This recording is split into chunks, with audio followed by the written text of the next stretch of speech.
Have you heard of the new addition to the GoForDonny podcast?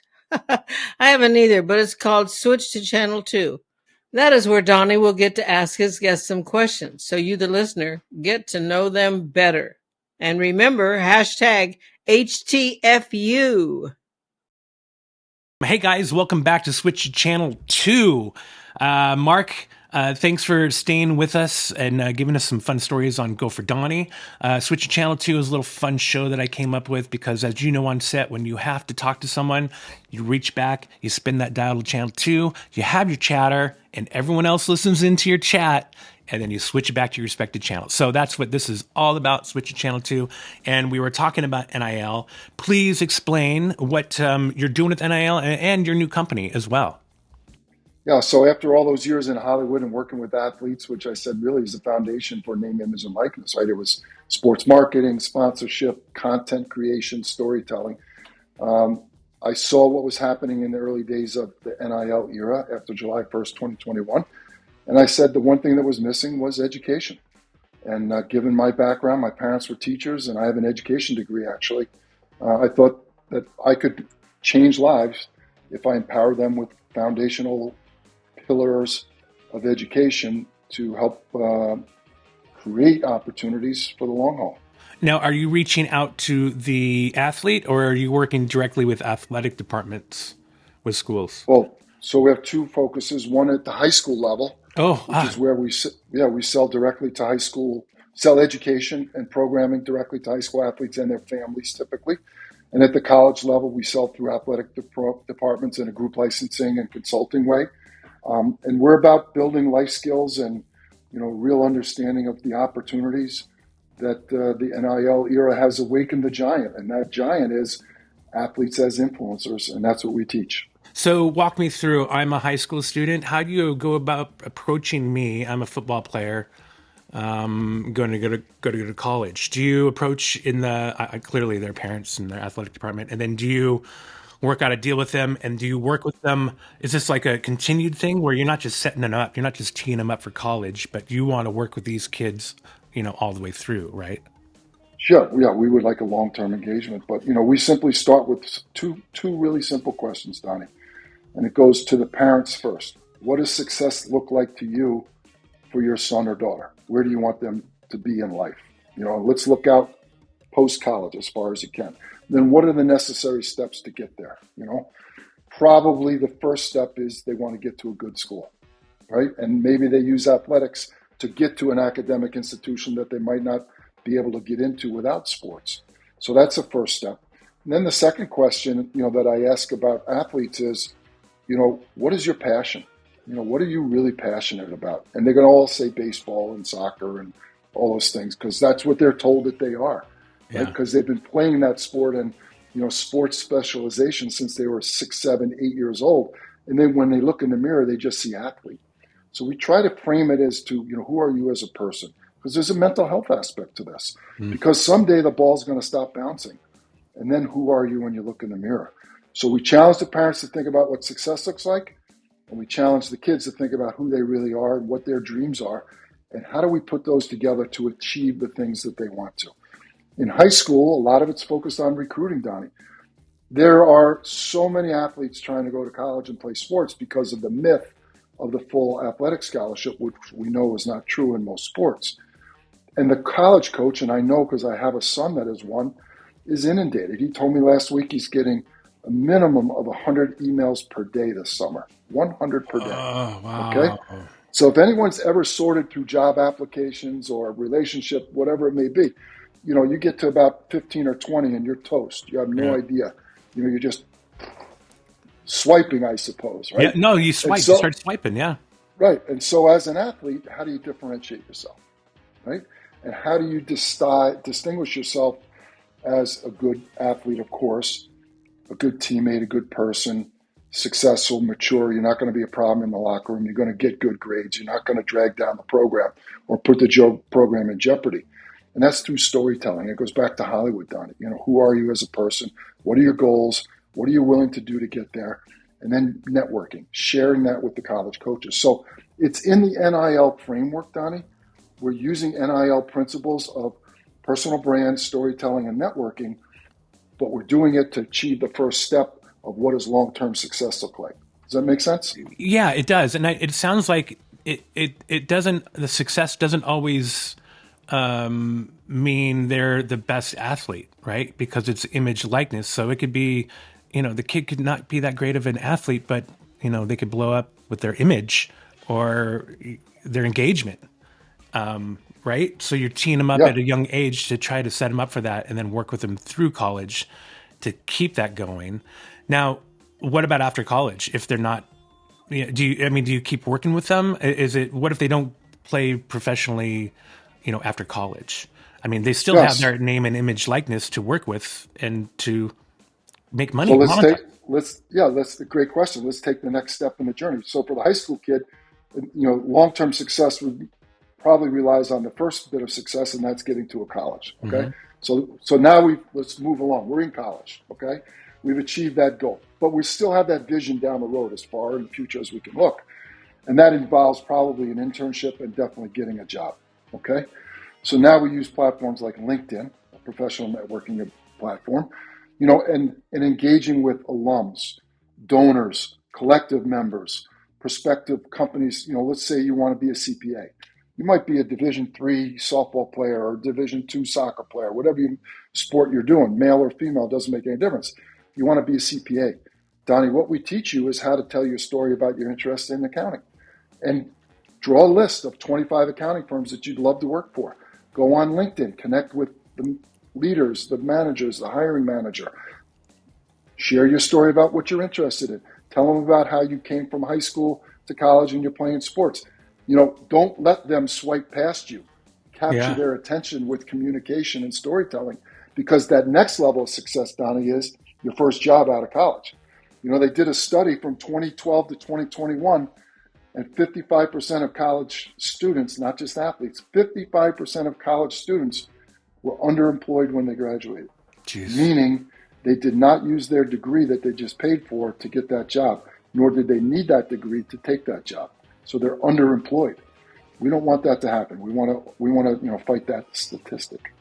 So it sounds like you're teeing them up for success, period. Regardless if they're going to move on through their professional sports careers or if it's just their professional career. You're trying to. How many kids play pro sports, right? Yeah. If you're going to focus on that group, good luck, And by the way, in neither of these two stories, referring to the high school story or the college story, what's the one thing I did not talk about? Money. Money, yeah. It shouldn't be the focus. Yeah, and sadly it is. I mean, how do you get around that right now? There's no way to get around that, right? I mean, unfortunately, there's a big dollar sign on all of this NIL with any, But it's the 2%. Yeah, I know. Perception. I guess it's perception. But well, that's what I'm fighting, right? That's my challenge. Every day I'm standing on a tree stump in the town square waving my book, NIL for All.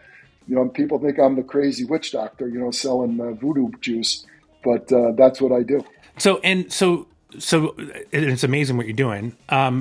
So you can take this, and this isn't just for school kids. This can be for that high school advanced soccer player that's playing on that really good club team that is going to get drafted to go play in professional soccer league. Do you work with those athletes as well and keep working with them through their professional career then as well? Yeah, yes. I mean, I think our mission is to work with them through the whole life cycle, including post-career. And look, if you played professional, I always tell people, if you play college sports, when you walk in a room, people know who you are. I don't care. You've achieved something that very few people have done. If you play professional sports, and you walk in a room, you've achieved something that even less people have done. So you're a celebrity, you're already elevated. It's the same thing. How do you tell that story, right? How do you create a brand, and how do you network to leverage that? If I walked someone into the room, you and I were having a coffee, and he wore a Super Bowl ring or a World Series ring, what would you think? You'd be like, damn, right? Look at that bling. What's going on there? Yeah. So how do we leverage that? So yes is the answer to your question. Got it. No, that makes sense. I mean, it's just not about money. It's about our brand. It's like teaching these kids, I guess, getting them at a young age, like you're saying, in high school, so that way you can mold them, and it's not too late. they haven't messed up their name or image or likeness, or tried to. So I guess it behooves you to get in with these kids at a younger age, so that way you're molding them, shaping them earlier, so it's setting them up for, I guess, later success, right? Hopefully. Yeah. And not trying to get them at a younger, or at a later date in their career. Wow. Well, that's what I'm hoping. Like this is like for any sport, any amateur, professional, Olympic, right? I mean, Well, think about it. It's not just for athletes; it's for artists and creatives too. see, yeah. I mean, thank you for saying that, because up until now, I don't think I've posted anything or said anything other than athletes. So, yeah, you're right. I just wrote my second book. It's called Unlocking Influence. It's a guide for athletes, artists, and creatives. And it's about building a personal brand. It's about the history of influencers all the way back to Michelangelo. What influencers are doing today, including the Kardashians, right? Yeah. And going forward, how is influence going to become important? And if, let's say you own a yoga studio, right? You're in business. What do you need? You need customers. So how do you tell your story about why your yoga studio is different? Your background, your story, your philosophy, pictures of the studio, how you care for people, and you post it on social, right? 85% of NIL deals are based on social media. So social becomes a really critical tool. But as the yoga studio owner, instructor, whatever it may be, you need to be able to tell that story, create an engagement, and build followers. Yeah. I mean, that's what it boils down to, is the brand and having followers and the engagement, and then, boosting that said engagement. And you said that before about the boosters and the collectives, and that's what they were trying to do from the inception with their tents and their, at halftime, or their pre-game fiestas, and that's what it's all about. So, wow, that's awesome. Hey, so you were in this industry. Do you see, we talked about how it's kind of shifted and I don't know, it's non-existent. Do you see our industry, when I say our industry, the entertainment industry, do you see it coming back at all? Or do you think it's gone to the wayside and it's going to be streaming, influencers? And I'm for the latter, because I think it's going to be streaming and influencers. And I think, broadcast is just taking a dump. And the only thing you're going to see until all the streamers take all the sporting events are sporting events. Do you think that we're going to bounce back at all?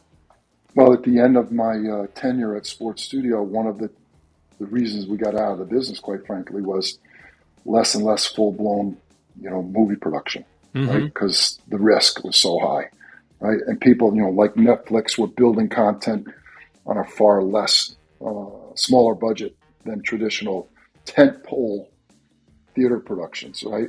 And so, and why is Netflix going to, all of these live documentaries like the F1, or there's a great one in golf. There's a great one around Tour de France I love. I love all of these things, but they're relatively low-cost production versus a full-blown feature film with mega talent. I did see recently that California has just removed some of the, or increased some of the tax incentives to keep production in Los Angeles. 40%. But I lived through the growth in Atlanta and New Mexico, and a lot of production moving out of LA because of lots of reasons, mostly cost. I think, again, it's a pendulum, Donnie. It's a cyclical thing. I mean, we love movies, right? As a society, there's nothing like a bag of popcorn watching a movie. And so are we going to less quality? Perhaps. Are we going to smaller budgets? Perhaps. Will the big stuff come back? I think so. Will it be in LA? I don't know that. Will it even be in the US? I don't know that. Yeah, it's hard. We talk about this with my, a lot of my friends. We all work in the industry, and we talk about it coming back, and it just doesn't seem like it's going to come back to what it once was. Unfortunately, even with a 40% tax cut for California, that's great and all, but to pay our rates, I'll just say you can go to UK. Get your 40% tax cut, and then you're paying those crew their rates, which are a fraction of what we make here in the States, and they work longer hours. So It's like, why would they want to get that 40% tax cut? Yeah, hire us here in California, but they're going to be having to pay my rate, my day rate, which is like probably double of what they make in the UK. So I don't know. Hopefully it'll come back. I'm hopeful. In what capacity? I don't know. That's why I have my podcast. That's why I have my YouTube channel, and hopefully I can crank up more content and work in some capacity in and around NIL, and try to shape the future of that and storytelling for these colleges, these universities, teams, leagues, and student athletes. So it's very exciting. But thanks for coming on the show, Mark. I can't thank you enough. It's been really good to connect with you, and hopefully we will stay connected and maybe have you on again so we can talk about anything that's changed in the future, so we can let everyone know what's happening with NIL. I would love that. Thank you very much for the opportunity. Thanks, man. Well, I have to remind everyone, this is a video podcast. You can catch me on my YouTube channel at GoForDonny, where GoForDonny and Switch to Channel 2 live. I also have a website, GoForDonny.com, where you can pick up any swag if you want. You can watch all my shows and all that fun stuff. And you can catch me on any of the podcast platforms that you have, either Amazon Music, Apple, Spotify. You have it. I am there. So thanks again for chatting with me, Mark. I really appreciate your time. And Switch to Channel 2, guys. Cheers, Mark. All right, man. Production for Donny. Go for Donny. Locations for Donny. Go for Donny. Habitat for Donny. Go for Donny. Hey, Donny, what the hell are they doing?